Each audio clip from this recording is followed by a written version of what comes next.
માણસા ખાતે કોંગ્રેસ દ્વારા જન આક્રોશ રેલી યોજાઈ મોંઘવારી સહિતના જનપ્રશ્નોને લઈ મામલતદારને આવેદનપત્ર પાઠવાયું। ભારતીય રાષ્ટ્રીય કોંગ્રેસના માણસા શહેર ને તાલુકા સંગઠનના ઉપક્રમે આજરોજ જન આક્રોશ અભિયાન અંતર્ગત કેન્દ્ર અને રાજ્ય સરકારની જન વિરોધી નીતિઓ, સતત વધી રહેલી મોંઘવારી, બેરોજગારી, ખેડૂતો મજૂરોની સમસ્યાઓ તેમજ સામાન્ય જનતાને સતાવતા વિવિધ પ્રશ્નો લઈને વિશાળ રેલીનું આયોજન કરવામાં આવ્યું હતું। કોંગ્રેસના આગેવાનો, કાર્યકરો, મોટી સંખ્યામાં જોડાયેલા નાગરિકોએ હાથમાં બેનરો અને સૂત્રોચ્ચાર સાથે વિશાળ રેલી યોજી હતી।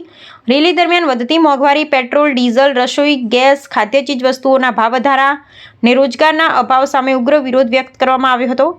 રેલી મામલતદાર કચેરી પહોંચી સમાપ્ત થઈ હતી, જ્યાં કોંગ્રેસના પ્રતિનિધિ મંડળે મામલતદારશ્રીને આવેદનપત્ર પાઠવી સરકારનું ધ્યાન પ્રજા જીવનને અસર કરતા પ્રશ્નો તરફ દોર્યું હતું।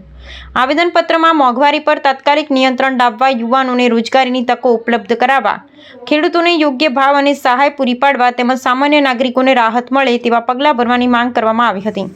આ પ્રસંગે કોંગ્રેસના આગેવાન શ્રી રાકેશ પ્રજાપતિએ જણાવ્યું હતું કે દેશ અને રાજ્યની જનતા આજે મોંઘવારી અને બેરોજગારીના મારથી ત્રસ્ત છે, છતાં સરકાર લોકોના મજબૂત પ્રજાના નિરાકરણમાં નિષ્ફળ સાબિત થઈ રહી છે।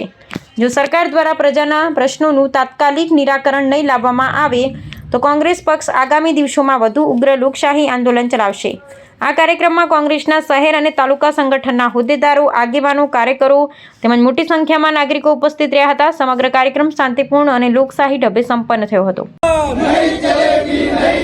अरे गरीब विरोधी ये सरकार नहीं चलेगी, नहीं चलेगी। किसान विरोधी ये सरकार नहीं चलेगी, नहीं चलेगी। अरे भाजपा, अरे मोदी, अरे मोदी, अरे मोदी, अरे भाजपा, किसान विरोधी ये सरकार